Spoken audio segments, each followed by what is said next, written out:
Hérode le Grand règne sur la Terre Sainte durant 4 décennies avant notre ère. L'histoire et les Écritures le dépeignent comme un dictateur sanguinaire qui ordonne le massacre des innocents et fait assassiner des membres de sa propre famille. Sa réputation sulfureuse éclipse totalement son œuvre visionnaire en tant que bâtisseur. Il fut pourtant l'architecte des plus grands projets de construction jamais entrepris en Terre Sainte. Son héritage, inscrit dans la pierre, a traversé les millénaires. On retrouve ses œuvres monumentales à travers toute la Judée. La forteresse de Masada, perchée au sommet d'un piton rocheux. Le port artificiel de Césarée, véritable prouesse d'ingénierie. L'Hérodion, une montagne élevée pour servir d'écrin à un palais fortifié. Le mont du Temple, à Jérusalem, la plus grande structure édifiée par l'homme de son temps.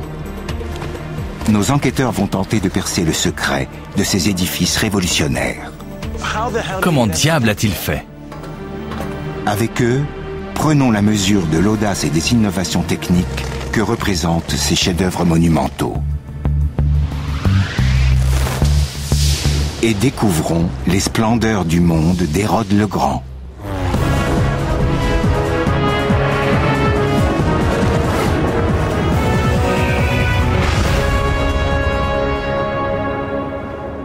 Le soleil règne, implacable, sur ces étendues désertiques d'Israël que l'on appelait autrefois Judée.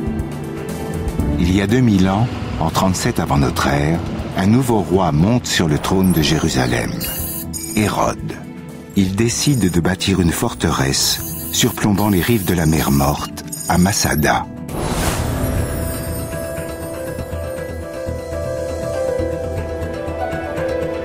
Visitons le site tel qu'il est aujourd'hui et tentons d'en reconstituer les fastes d'antan.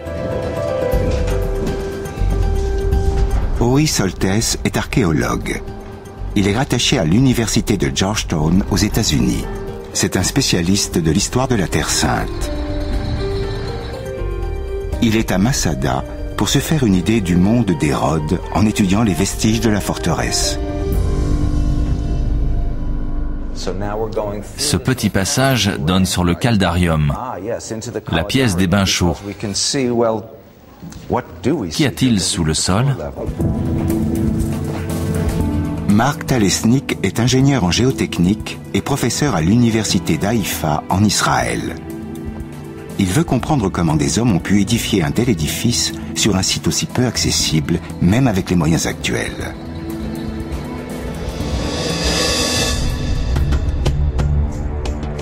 La forteresse se dresse sur un plateau à plus de 450 mètres de haut. À tout moment, un éboulement pouvait anéantir le chantier. La roche présente de grosses fissures. Où que je regarde, il y a des risques d'éboulement. Et les 4 gigantesques rivets que l'on voit là s'enfoncent à 15 ou 20 mètres dans le flanc de la montagne pour stabiliser la roche. Je me demande si les architectes d'Hérode tenaient compte du danger. La sécurité des ouvriers importe peu à Hérode. Seul compte la matérialisation de ses désirs. Le palais qu'il veut construire devra aussi lui servir de refuge, car son autorité n'est pas encore bien assurée. N'étant pas de lignée royale juive, il n'a pas hérité légitimement de la couronne. Il est parvenu au trône en ayant recours à d'habiles manigances politiques et à la brutalité. Il détient le pouvoir grâce au soutien de la toute-puissante Rome. L'élite juive et ses sujets ne le lui pardonneront jamais. Nommé roi par une puissance étrangère, il ne pourra jamais s'assurer de la loyauté inconditionnelle de son peuple.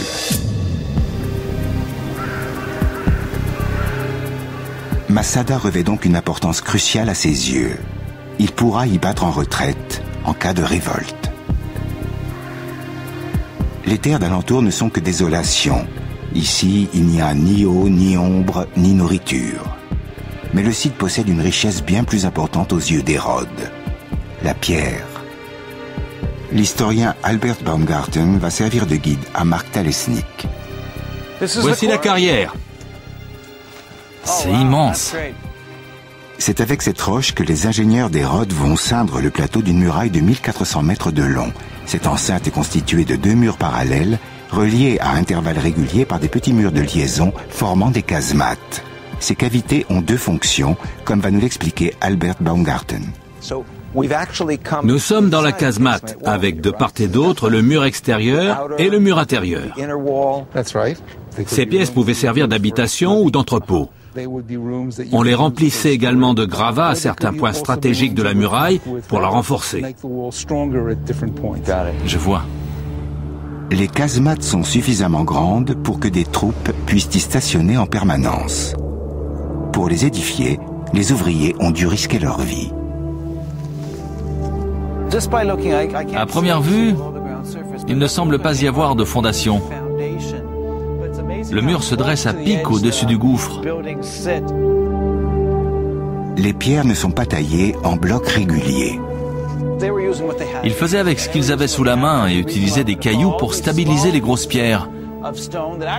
Il suffit de les enlever pour voir que la roche n'était que grossièrement équarrie. Je n'aurais pas voulu être à la place des ouvriers.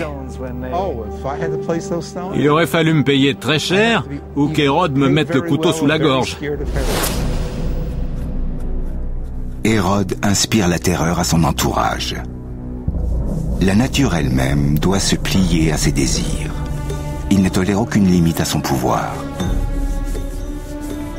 Ainsi, en plein désert de Judée, au sommet d'un piton rocheux désolé, il exige la construction d'un complexe thermal.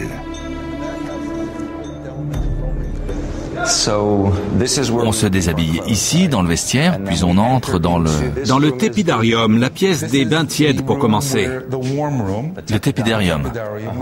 Ensuite, on passe dans le frigidarium avec ses bains froids.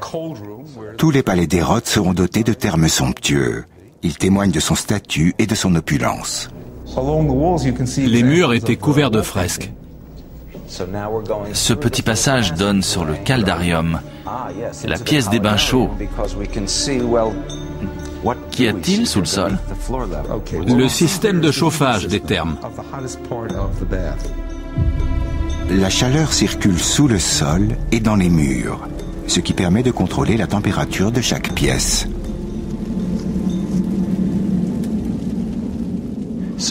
C'est très ingénieux, ce système de superposition de matériaux. On a de la pierre, des tuiles, de l'enduit, et le tout est décoré par de somptueuses peintures.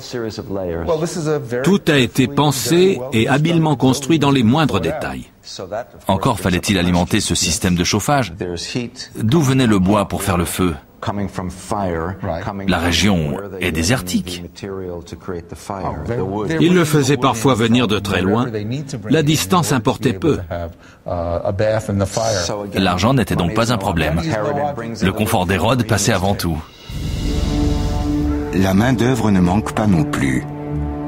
Elle est mise à contribution pour creuser un système de rigoles et de canaux pour collecter l'eau de pluie. Ces rigoles ont été creusées pour que l'eau s'écoule dans les réserves. Elles datent du temps d'Hérode. La végétation en suit encore le tracé. Il y a encore de l'humidité. En hiver, les eaux de pluie récoltées dans 2 bassins à l'ouest de Masada alimentent des citernes souterraines d'une capacité de 40 000 mètres cubes. Les esclaves portent l'eau jusqu'au sommet de la montagne.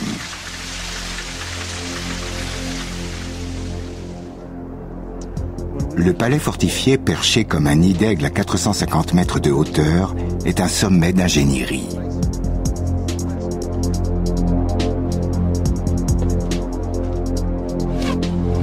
Les niveaux inférieurs du palais d'Hérode sont édifiés sur des terrasses creusées dans la face nord du piton rocheux.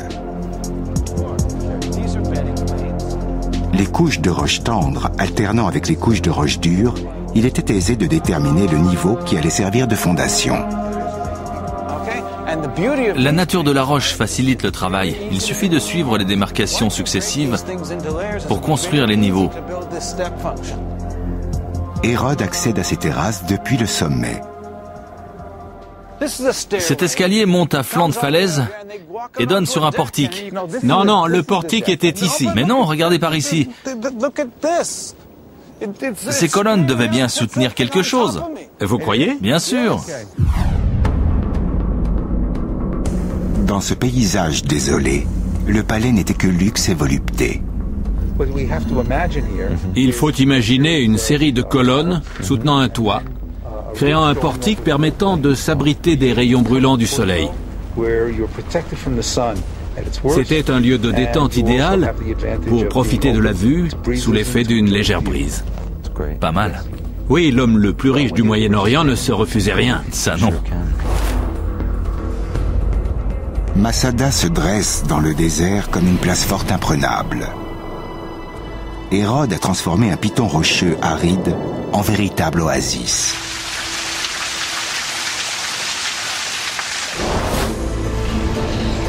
Il a doté son palais suspendu d'un complexe thermal pouvant rivaliser avec les établissements romains les plus sophistiqués.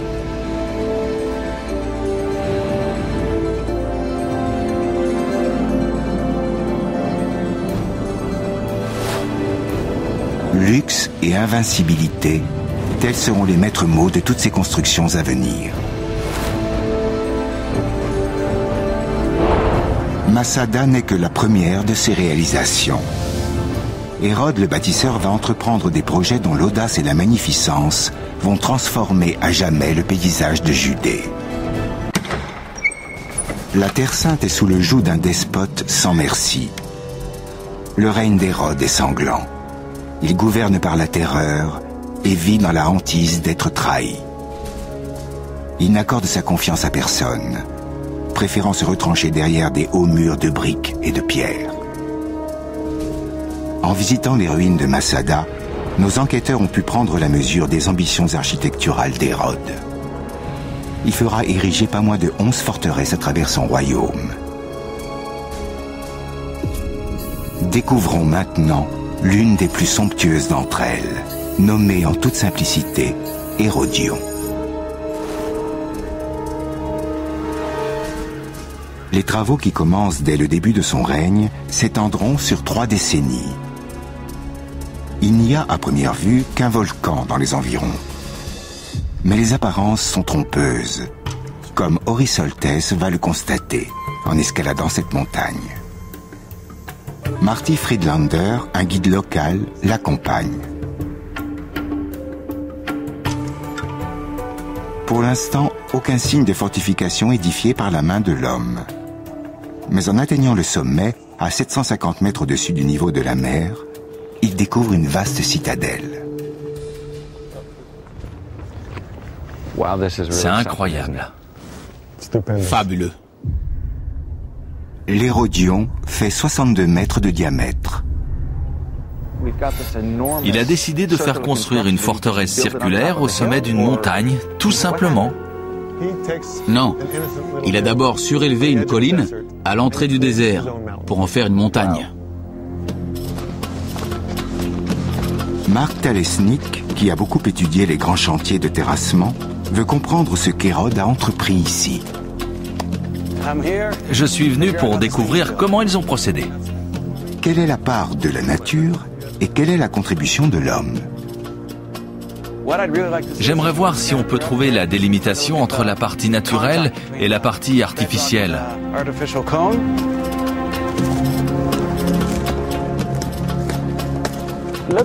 Je dirais que c'est à ce niveau. C'est ici que commence l'œuvre des bâtisseurs. La colline s'arrête à cette hauteur.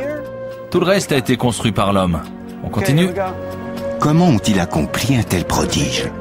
Comment il a élevé cette montagne? Il a tout simplement rasé une colline des environs. Vous voyez comme celle-là est coupée nette à sa base? Elle devait faire sensiblement la même taille que celle-ci. Ils ont tout bonnement transféré la roche et la terre ici. Seul l'ego surdimensionné d'Hérode peut motiver un projet d'une telle ampleur. Son palais doit être le plus haut, le plus imposant possible et dominer le désert. Voyons si on peut atteindre le sommet par là. Aucune machine de siège ne saurait venir à bout de cette pente abrupte. C'est de plus en plus raide. On vient de faire une vingtaine de mètres. Je vais prendre des mesures ici. Voyons ce que ça donne. Voilà. Ça nous fait 45 degrés. Plus on monte et plus c'est dur. Très dissuasif. À 60 mètres au-dessus des collines alentours, Hérode peut contempler Jérusalem qui se trouve à 12 km de là. Il aime l'idée d'être lui-même visible depuis Jérusalem.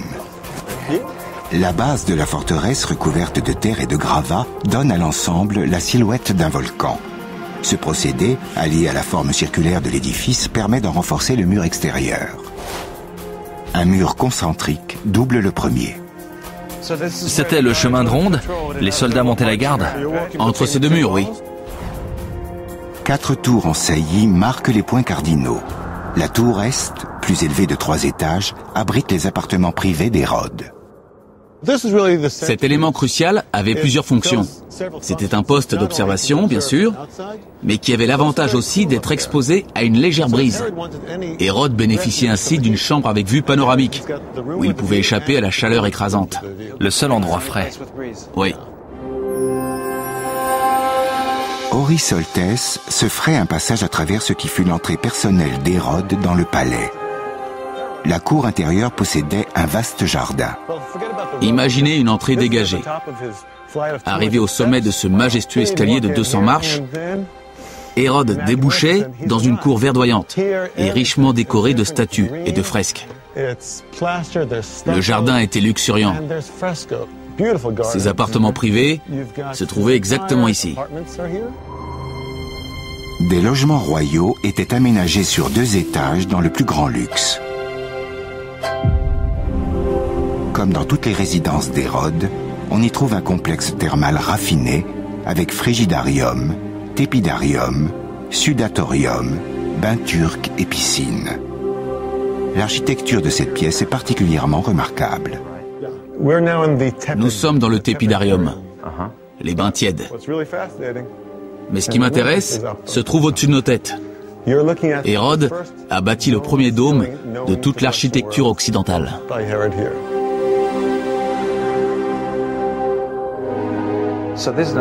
Encore une fois, Hérode s'impose comme un visionnaire. C'est le premier à vouloir offrir une sensation de plénitude, proche du paradis. Il a réalisé ce à quoi personne n'avait pensé avant lui. Le sommet était percé d'une ouverture, un oculus, pour laisser entrer la lumière. Il est bouché maintenant, mais cela devait ajouter à la beauté de la pièce, d'autant que les murs étaient recouverts de fresques. C'était un lieu de plaisir, avec des femmes à disposition. Il s'agit peut-être de la première pièce en dôme jamais édifiée. Elle témoigne de l'audace et de l'ingéniosité des architectes d'Hérode. Marc Talesnik veut comprendre comment ils ont réalisé une telle avancée technique.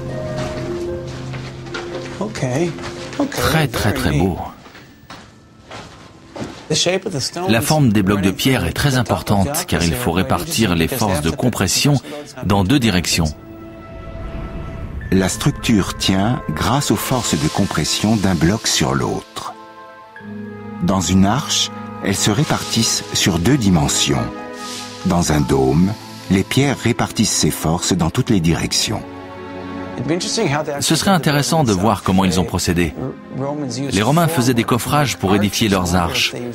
Peut-être était-ce le cas ici, à moins qu'ils n'aient utilisé une pile de sable pour donner la forme du dôme.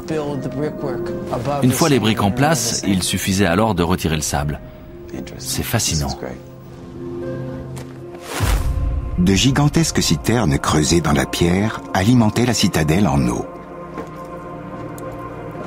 Où sommes-nous ? Dans une citerne. 2 fois par an, des pluies torrentielles se déversaient dans ces réserves. J'imagine que les baraquements des soldats devaient également être en sous-sol. Ils n'avaient pas de chance. Les Romains ont dû bien être surpris en venant ici. Admirez l'ingéniosité mise en œuvre ici. Si vous regardez attentivement, vous verrez la démarcation qu'a laissée l'eau.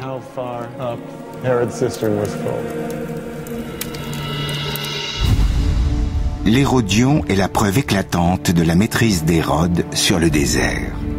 Au pied de la montagne, il transforme 15 hectares de terres arides en palaces luxueux entourés de jardins. Au centre, une piscine monumentale alimentée par des aqueducs construits spécialement à cet effet. Elle était entourée de somptueux jardins. Ce devait être impressionnant de déambuler dans un environnement tempéré alors qu'on est en plein désert. 2 fois plus grand qu'une piscine olympique, le bassin pouvait accueillir de petites embarcations. Cette oasis dans le désert, qui est à la fois une forteresse imprenable et un palais luxueux, est à l'image du monde tel que le voit Hérode. C'est un visionnaire, doté d'une richesse infinie et d'un pouvoir absolu. Pour que soit reconnue son autorité, il domptera la nature et régnera d'une main de fer sur son royaume. Mais son ambition va au-delà des frontières de Judée. Il veut se montrer digne des faveurs de ses maîtres romains. Pour cela, il va construire une ville pouvant rivaliser avec Rome elle-même.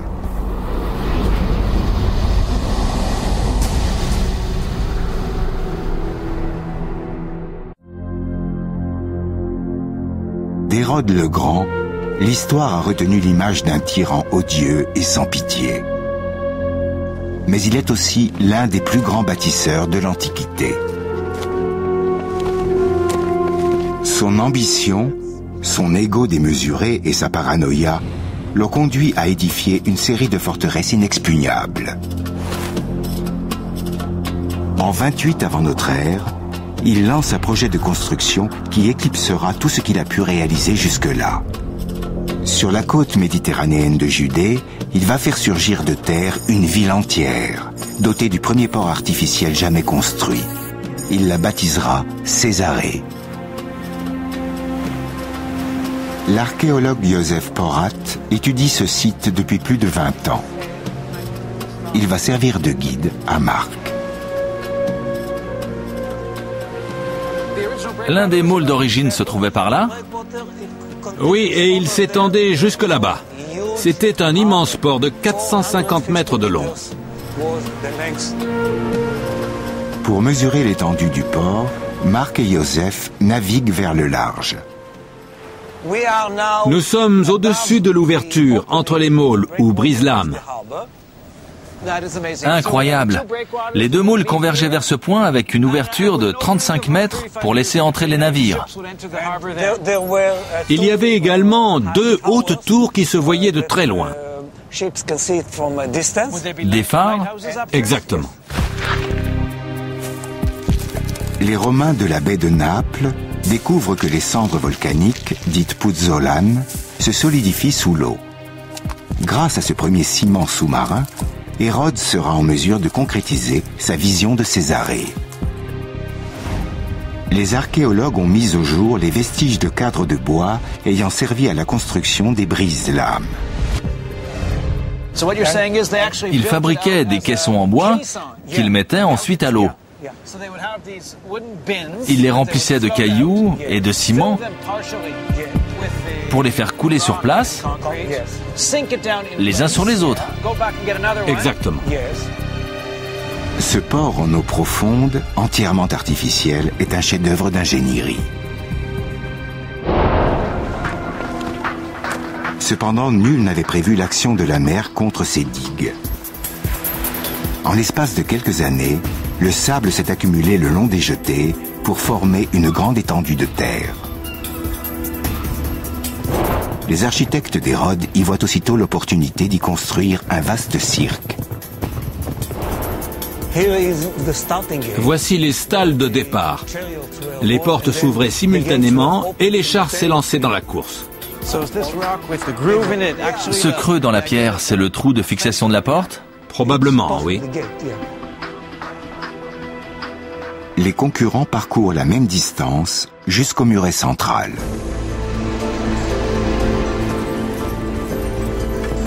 Avant de faire plusieurs tours de piste pour se départager.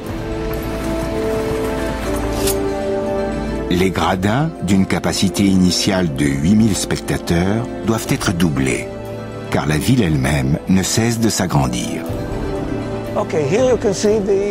Nous avons ici un tronçon de gradin très bien préservé. En tant que spectateur, il faut surveiller de près les virages pour ne louper aucun accident. Les gens venaient surtout pour voir des chars se renverser. Ils adoraient ça. Les accidents? La piste était faite de sable? Le mot latin arena veut dire sable. Ah, je ne savais pas.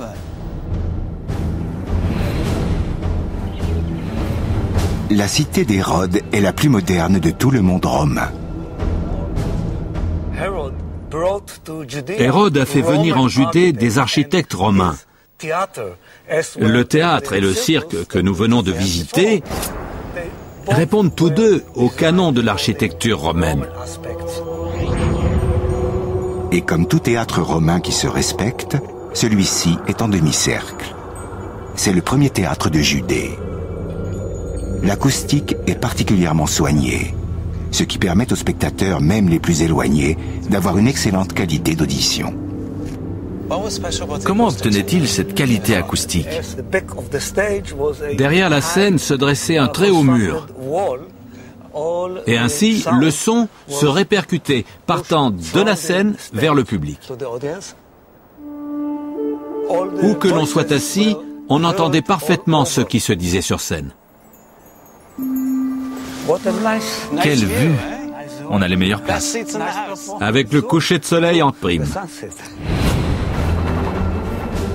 Hérode nomme la ville Césarée en l'honneur de son protecteur romain, César Auguste.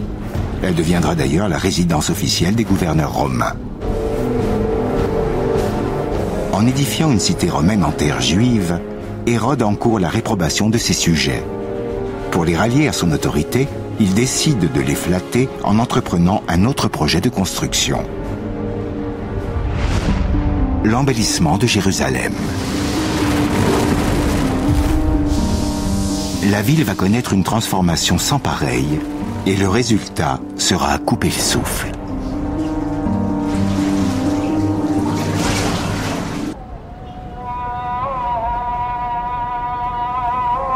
Jérusalem, capitale de la Terre Sainte. Marc et Ori ont sillonné Israël sur les traces d'Hérode le Grand. Leur pas les mène tout naturellement au cœur de son royaume.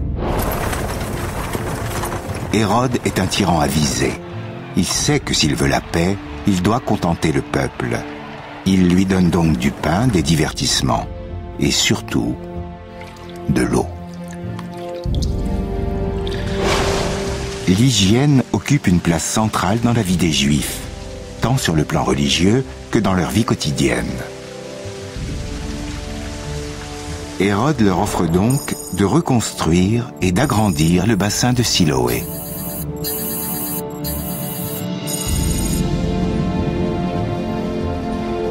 À Jérusalem, appelée la cité de David, Eyal Meïron accompagne Marc Talesnik dans le district de Siloane. En 2005, des fouilles ont mis au jour le fameux bassin de Siloé. À quoi servait ce bassin? De réservoir d'eau potable. Mais il avait également une fonction religieuse. C'est ici que se pratiquaient les bains rituels. Tous les ans, 150 000 pèlerins viennent visiter le temple. Mais avant, chacun doit pratiquer des ablutions purificatrices. C'était un bassin gigantesque. En voilà un angle. L'autre se trouve tout là-bas, où les gens se rassemblaient, à environ 50 mètres. Voilà pour la largeur. En longueur, il s'étendait dans cette direction, sur une centaine de mètres, pour une surface totale d'environ 4000 mètres carrés. C'est énorme. N'est-ce pas? On y ferait tenir 2 terrains de football. Exactement. L'eau provient de la source de Gihon, à seulement 420 mètres de là. Marc découvre avec émerveillement comment les hommes d'Hérode en contrôlaient le débit. C'est incroyable, impressionnant. Nous sommes devant une faille dans la roche, Elle remonte ainsi jusqu'à la surface. Les architectes ont utilisé cette faille comme canal de déversement. Pour en contrôler le débit, il suffisait de mettre en place un système de valves. Ils pouvaient également en détourner le cours dans une direction ou une autre. Voilà à quoi ressemblait le bassin de Siloé au temps d'Hérode. C'est ici que se déroulera l'un des épisodes les plus célèbres du Nouveau Testament. On l'appellera alors bassin d'Ézéchias. Jésus est venu à Jérusalem bien après le règne d'Hérode. Mais c'est dans ce bassin qu'il aurait guéri un aveugle de sa cécité. Un des plus beaux miracles. Quand Hérode monte sur le trône de Jérusalem, la ville est alimentée en eau grâce à un réseau très ancien de tunnels taillés dans la roche. Ils s'étendent sous terre et s'enfoncent dans les collines alentours. Eyal Meron guide Mark Talesnik dans ce dédale souterrain.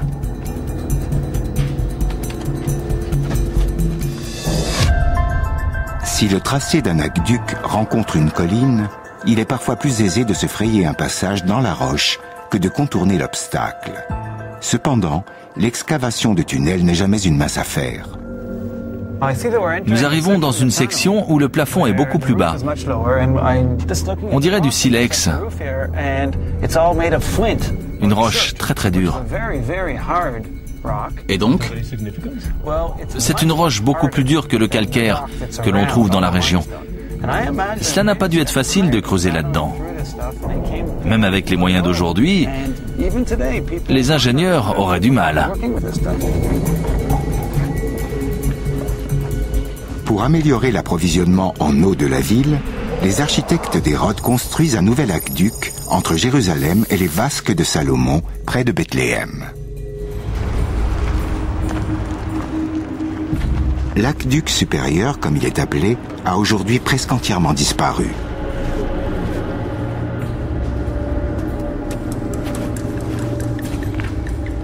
Quelques sections ont miraculeusement survécu au passage du temps. nous avons un tronçon pratiquement intact. Quand je pense que ça a été construit il y a plus de 2 millénaires. En quoi était le revêtement? Il y avait un enduit étanche sur toute la longueur du canal. La couleur grisâtre nous permet de situer les travaux au temps d'Hérode, car il s'agit d'un mélange courant à l'époque, à base de cendres et de plâtre.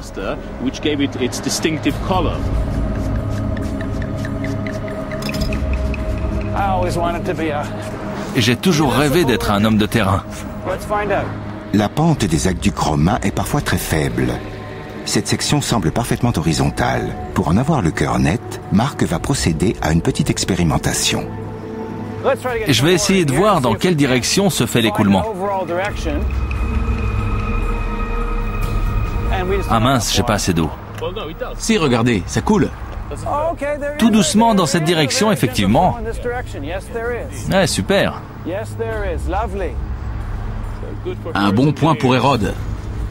L'aqueduc supérieur présente une pente faible, de seulement 16,50 m sur 15 km de long. Tant que le débit est suffisant, l'eau va s'écouler en pente douce. Elle suit tout simplement les lois de la nature. Absolument. L'aqueduc qui alimente Césarée en eau potable est bien mieux préservé. On le doit également à Hérode. Joseph Porat et Mark Talesnik se rendent à sa source, au mont Carmel, à 8 km de là. À quelle hauteur sommes-nous? À environ 50 mètres. Au-dessus du niveau de la mer. Oui, la source est par là. On voit l'eau couler.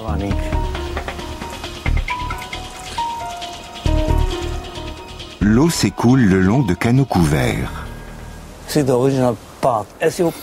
Tout est d'origine. Le toit à pignon évite que l'eau ne soit contaminée. C'est de l'eau potable. La source alimente ce réservoir avant de s'écouler dans la vallée vers Césarée. Un Un aqueduc achemine ensuite l'eau le long de la côte jusqu'à la ville. C'est la voie d'eau la plus sophistiquée jamais construite dans le pays. Hérode réserve cependant ses projets architecturaux les plus ambitieux pour la capitale de son royaume, Jérusalem.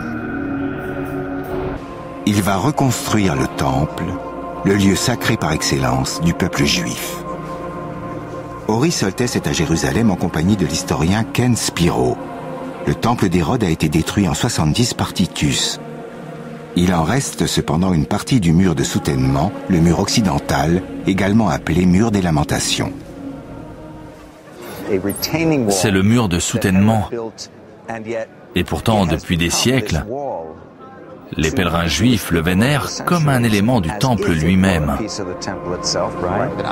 C'est vrai. Les relations entre Hérode et son peuple étaient ambivalentes, voire franchement hostiles. Et comble de l'ironie, ce que les Juifs considèrent de plus sacré au monde est finalement ce qu'il est le moins. Ce que nous voyons n'est qu'un fragment de ce qu'Hérode a bâti.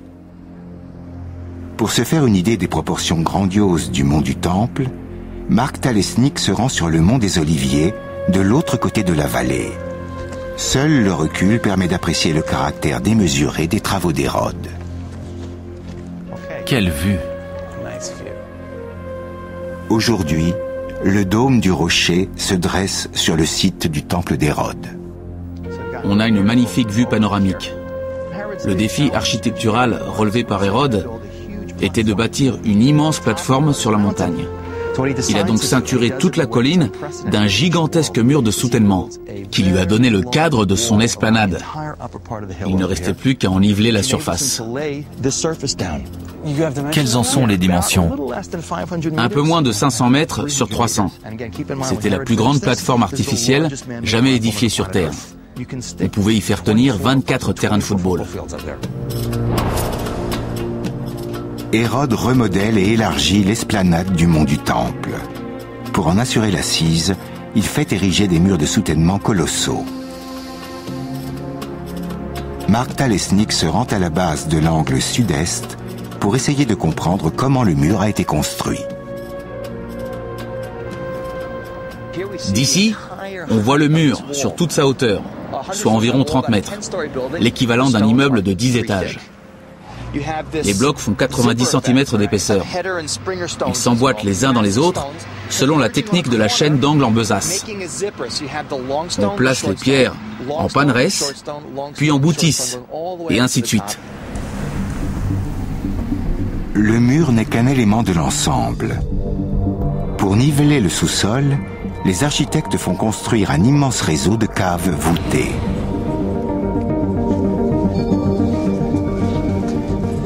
Marc Talesnik et Ken Spiro explorent une galerie sous le mur occidental. C'est ici, loin sous la surface de l'esplanade, que se trouvent, intacts, les plus beaux travaux de maçonnerie du temps d'Hérode. Ils détiennent la clé de la construction du temple. Regardez ces blocs de pierre. Il n'y a aucune trace de dégradation. Ils sont pratiquement tels qu'ils étaient quand ils ont été posés là. On distingue même les coups de ciseaux du tailleur de pierre, travaillant sous les ordres d'Hérode le Grand, il y a 2000 ans. Il n'y a aucune trace d'érosion. Les jointures sont au millimètre près. On ne pourrait même pas y glisser une carte de crédit, de la haute précision. Regardez, on dirait que c'est tout frais taillé. Certains blocs sont d'une taille colossale.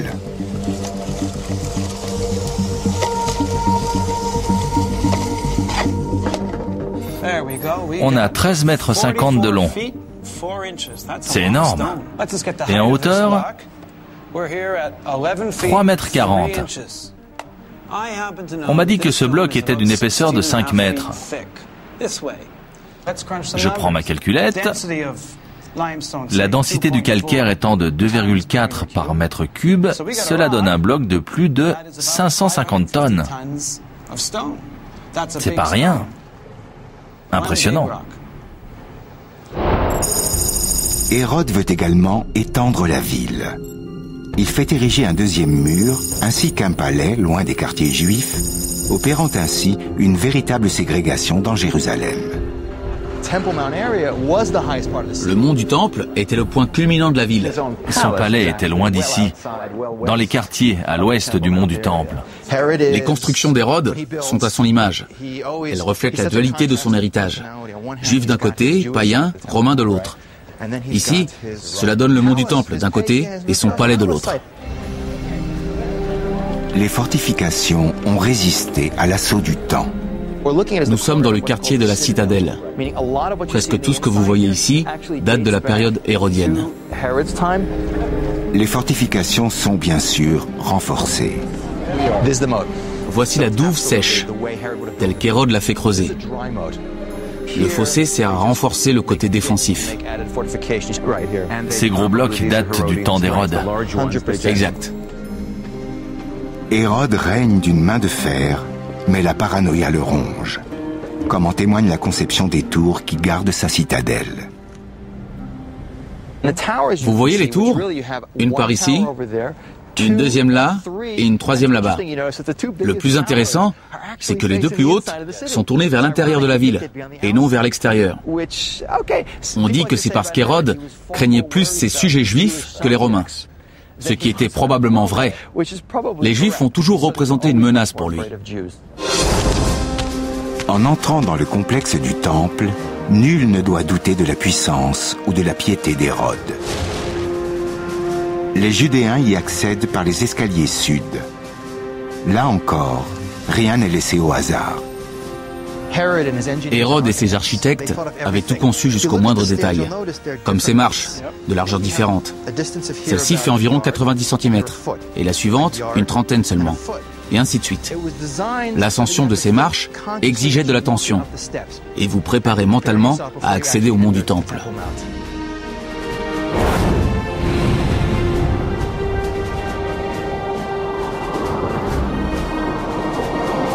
Hérode désire manifestement éclipser le souvenir du premier temple bâti par le roi Salomon.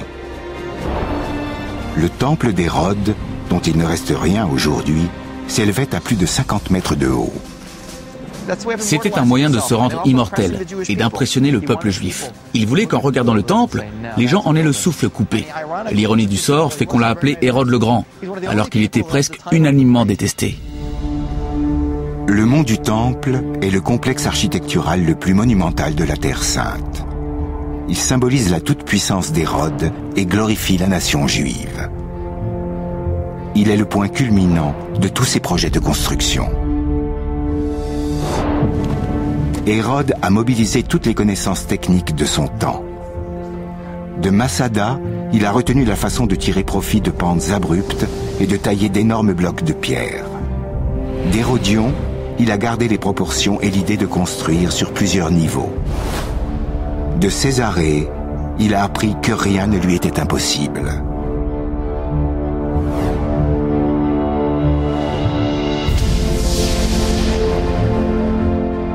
Le mont du Temple est l'aboutissement de tout cela. Hérode est resté dans les mémoires comme l'un des rois les plus tyranniques, autoritaires et gothiques de l'histoire. Ce sont ces mêmes défauts qui l'ont amené à réaliser les plus remarquables prouesses architecturales de son temps.